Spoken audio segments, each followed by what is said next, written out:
कौन मेरा क्या बिगाड़ लेगा, चलो किसी मस्जिद के शहर में सो जाएंगे। तो अटाला मस्जिद करीब थी, ये था कि यहीं सो जाऊँ, यही सोच कर मैं रुक गया।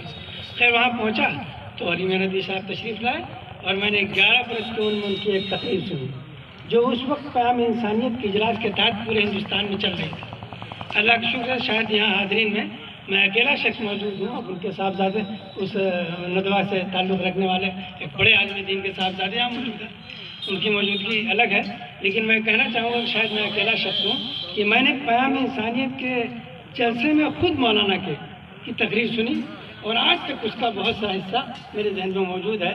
बल्कि मैं कभी कभी उस बात को कहीं कहीं दोहराता हूँ, आज लंबी हो जाएगी वरना मैं उनकी बात को दोहराता कि उन्होंने उस वक्त क्या कहा था।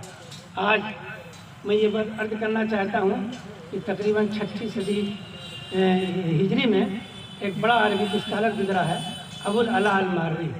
वो एक मरतबा अपने आंगन में बैठ कर किसी शेरी तख्लीक में मसरूफ़ था, कोई अफसाना लिख रहा था। कुछ सोचने के लिए उसकी निगाहें आसमान की तरफ उठी तो वो देखने लगा, शाम का वक्त था, हल्की सी हवा चल रही थी। उसने आसमान की नीली फ़ज़ा में देखा कि एक मासूम सा छोटा सा परिंदा जिसकी खूबसूरत आवाज़ भी उनके कानों तक पहुंच रही थी और वो आसमान की फ़ज़ाओं में, वसी वाली फ़ज़ाओं में कलाबाजियाँ ले रहा था। उसकी आंखें कुछ देर तक देखती नहीं उसे और अच्छा लग रहा था एक मौसम, परिंदे की आवाज़ और उसका उड़ना। ये भी वो देख ही रहा था कि इतने में उसने देखा कि दूसरी तरफ से कोई बड़ा परिंदा बड़े बाजू लिए हुए भागता हुआ आया और उसने उसको पकड़ा, दबोचा और चोंच से उसके सीने में मारा और उसके बाद उसका खून चूसने लगा। और थोड़ी देर खून चूसने के बाद उसने छोड़ दिया। तड़पता हुआ वो छोटा सा मासूम परिंदा गिरा तो उसकी जहाँ वो लिख रहा था उसी आंगन में, और उसकी लाश अब भी हिल रही थी और उसके अंदर खून से लथपथ उसका मुजस्समा वहाँ था। तो ये एक शायर का दिल, एक मोहब्बत भरा दिल रखने वाला शख्स उसकी तरफ देखने लगा तो उसकी आंखों में आंसू आ गया। तो उसने उससे पूछा कि ए परिंदे, ए मासूम जान, तेरा क्या कसूर था, क्या खता थी? तो अल्लाह की वसी अजीज फ़ज़ा में कलाबाजियाँ ले रहा था 2 मिनट पहले, मेरी आंखें देख रही थी। हुआ क्या, जुर्म क्या हुआ कि जिसकी वजह से तुम्हारे साथ ये हादसा हुआ?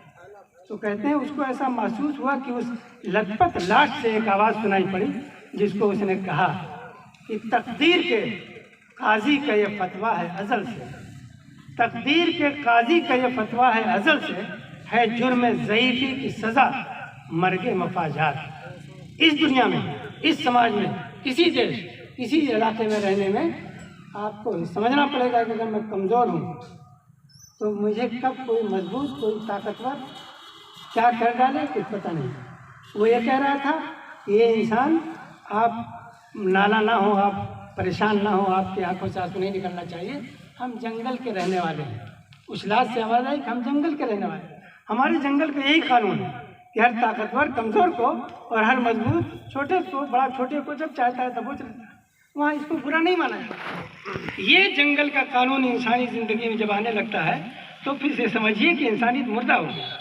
आज हम पूरे आलमी पैमाने पर देखते हैं, हमारा आलमी नज़ीर रहमतुल्लाह अलैह का कहीं मैंने पढ़ा था कि पूरी दुनिया की तारीख में कोई एक मिसाल दुनिया का कोई इंसान नहीं दे सकता कि कभी ऐसा हुआ हो कि सांपों का किसी बिल से कई सांप निकले हों या किसी मान से कई शेर निकले हों, किसी जंगल से कई शेर निकले हों और उन्होंने छोटी छोटी सी बस्ती में घुसकर उस बस्ती के तमाम लोगों को मार डाला हो, सबको निकल लिया हो, सबको डस लिया हो।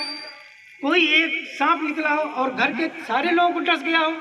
कोई ऐसा बात हमारे सुनने में आया, निकला किसी एक को डसा, उसके बाद सांप अपने बिल में चला गया, बाकी लोग महफूज रह गए। ये सिर्फ इंसान करता है। जब इंसान अपने धर्म को, अपनी मानवता को, अपनी इंसानियत को खो देता है तो वो जानवर से भी बड़ा जानवर हो जाता है। और फिर वो कैसा हो जाता है जिसकी मिसालें दुनिया की मुहज़्ज़ब तारीख में भी हैं और पिछली तारीखों में थी।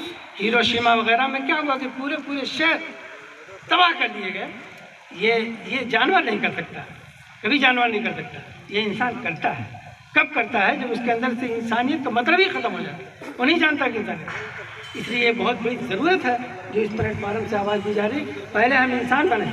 अल्लाह का शुक्र है दुनिया ने पूरे एशिया के सबसे बड़ी मजहबी दरसगाह से मैं पढ़कर आया हूँ और ज़िंदगी के 40 साल मज़हब को समझने में गुजरे हैं, अपने मज़हब को भी और दीगर मज़ाहिब को।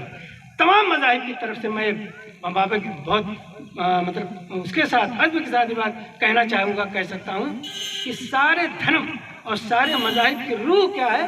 انسانیت کا پروموشن ہے، ہمارے اندر انسانیت ترقی کرے، یہ سارے مذاہب کی جان ہے۔ یہ ختم ہو گئی تو نماز پڑھنا، روزہ رکھ لینا، اپنے اپنے مذاہب کی رسومات ادا کر لینا، یہ چھوٹی چیز ہے۔ اس کا مقصد ہے انسانیت آنا۔ اگر انسانیت ختم ہوگی تو سب کچھ ختم ہو جاتا ہے۔ اس لیے تمام مذاہب بہرحال انسان بناتے ہیں اور انسانیت کی طرف ہمیں لوٹنا ہے۔ وقت بہت زیادہ نہیں لینا چاہتا، اس لیے بھائی جو آج کے اس بزم کا، اس انجمن کا پروگرام ہے، وہ اس پر ہم سب کو اپنی ذاتی زندگی میں آنا ہے، اپنے بچوں کو لانا ہے، اپنی نئی نسل کو لانا ہے، پورے ملک اور پورے دیش کو لانا ہے۔ اس کے لیے میں ان تمام حضرات کو مبارکباد دینا چاہتا ہوں جنہوں نے آج کی یہ تقریب منعقد کی، اور خاص طور سے بڑا اچھا لگا کہ آج ہمارے مہمان خصوصی یہاں تشریف لائے جو خود بڑے اداروں کے ذمہ دار ہیں، اور ایک بڑی شخصیت کے صاحبزادے ہیں مولانا ابوالعرفان ندوی صاحب، جن کو میں ذاتی طور بہت قریب رہا ہوں، ان کی محبتیں ملی ہیں، ندوہ بھی ان کے پاس رہا ہوں، خود میرے گھر وہ کبھی آئے تھے، اور ان سے بڑی مولانا عبدالحلیم صاحب رحمۃ اللہ علیہ کے گھر پر ایک مرتبہ ساتھ ہی کھانا کھانے کے اتفاق ہوا مولانا کی موجودگی میں۔ مولانا کے صاحبزادوں میں سے بھی کوئی ساتھ تھے، اس وقت یاد نہیں آ رہا کون صاحب تھے، اور ان کی صحبت سے مستفید رہا ہوں۔ وہ میں بہت اس کے ساتھ کہنا چاہتا ہوں کہ ہمارے جونپور ضلع میں مولانا عبد الماجد مانوی رحمۃ اللہ علیہ تقریباً 100 سال پہلے مانی پیدا ہوئے تھے، ان کے بعد سب سے بڑے عالم دین مولانا ابوالعرفان ندوی تھے، جو ندوہ کے محتم رہے، کئی بڑی کتابوں کے مصنف رہے، اور پورے ہندوستان اور پوری دنیا میں جانے جانے والے عالم تھے۔ آج ان کے نام سے ادارہ قائم کیا جا رہا ہے، تو یہ ہم سب کے لیے قابل فخر ہے، پورے جونپور کے لیے قابل فخر ہے۔